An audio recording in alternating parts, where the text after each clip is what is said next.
د روان کړکېچ څخه د افغانستان د وتلو حل لاره څه ده؟ حکومت او طالبان باید کومې قربانۍ ته چمتو شي؟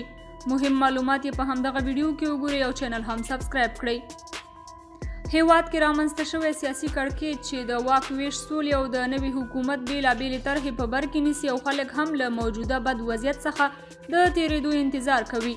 نو پکار ده چې په یوې داسې حل لارې تمرکز وشي چې د نظام د وروستیو لسیزو لاسته راوړنې او اساسي بنسټونو په ساتنې د جګړې ښکېلې غاړې جمع سیاسي ګوندونه، مدني ټولنې او په ټوله کې ولسونه سره منسجم شي تر څو د یوه آباده، سرلوړي او تاریخي افغانستان پر لور نوي قدمونه واخیستل شي.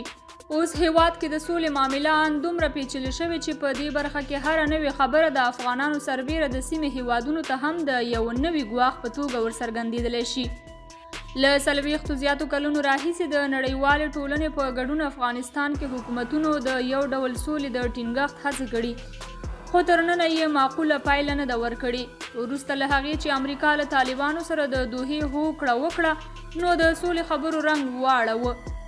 د ولسمشر محمد اشرف غني په مشرۍ افغان حکومت سره که څه هم امریکا او نړیوالې ټولنې د دوحې تړون لاسلیک کولو په ورځ بیا خپلې ژمنې تازه، خو د هغې سربیره اندېښنه جدي شوه.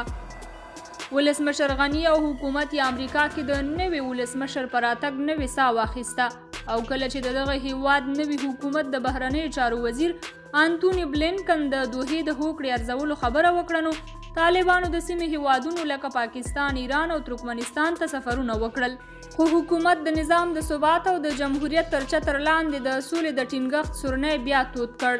په وروستیو کې ولسمشر غني ته د امریکا د بهرنیو چارو وزیر بلینکن د لیک رسیدو یو وار بیا د سولې د خبرو زاویه بدله کړه، او په دې برخه کې یو نوی حرکت پیل شو چې هم مهاله د افغانستان سولې لپاره مسکو او استانبول د بېلابېلو غونډو رابللو خبرونه ورکړل شوي.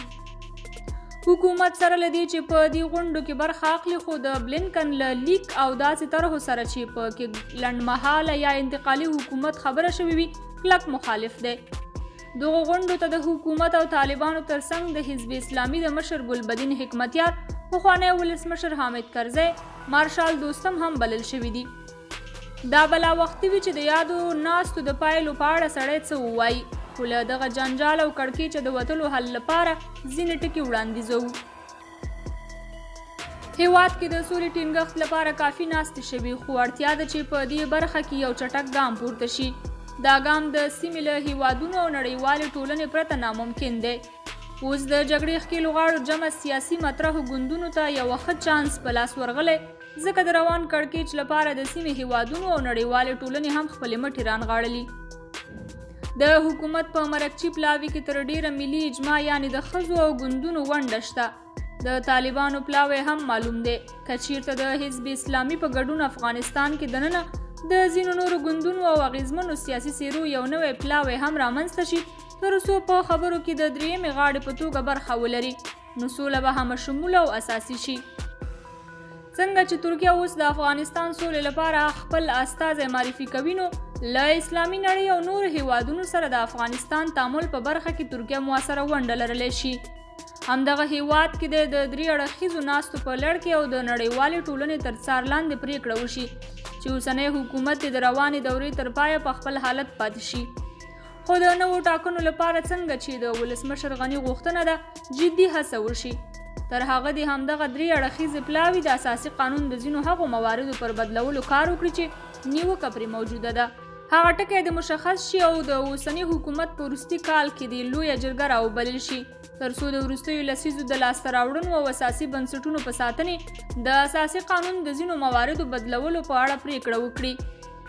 همدارنګه د جمهوریت څپه دې هم وتړل شي او پر ځای یوازې اسلامي دولت چې تل یې دولت او نورې ډلې یادوي رامنځته شي، خو داسې یو دولت چې په مطلق ډول دیکتاتوریته وتلی وي، 3 قواوې اجرایه، مقننه او قضایه ولري او د همدغو بنسټونو پر قوت د کار وشي. ولسي جرګې ته د له دغې پریکړې سره سم د طالبانو 50 تنه او مشرانو جرګې ته د ولسوالیو شمیر په کچې او په موقتي ډول تر نوې دورې ورزیات کړل شي.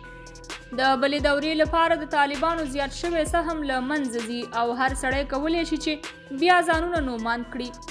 د ولسوالیو او ولایتي شورا ټاکنو لپاره هم حکومت مسؤل دی چې اساسي ګامونه پورته کړي.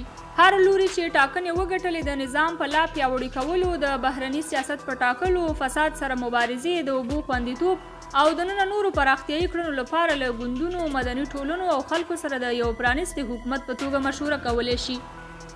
خو تر هر څه لومړی د همدغې طرحې لپاره د جګړې د بندېدو مسله مهمه ده چې د یو نړیوال تضمین په موجودیت کې دې دا پریکړه وشي، سراسري وربندې حاکم شي او د ښکیلو لورو په رضایت دې د درې اړخیزو ناستې لړۍ د هېواد ته هم راوغځېږي، تر څو نوي ګامونه خلکو ته هیله بخښونکي واوسي او په پاتې نورو وړو موضوعاتو د هم بحثونه وشي. په دې طرحې سره به د جګړې مخه ونیول شي، د طالبانو حکومت او ګوندونه زیاتره نظرونه به هم پلي شي او ورو ورو به حکومتولۍ ټینګه شي. دغه راز د سیمې د ځینو هیوادونو اندېښنې به هم حل شي او اړیکې به بیرته د سیمې د رغښت په لور واوړي.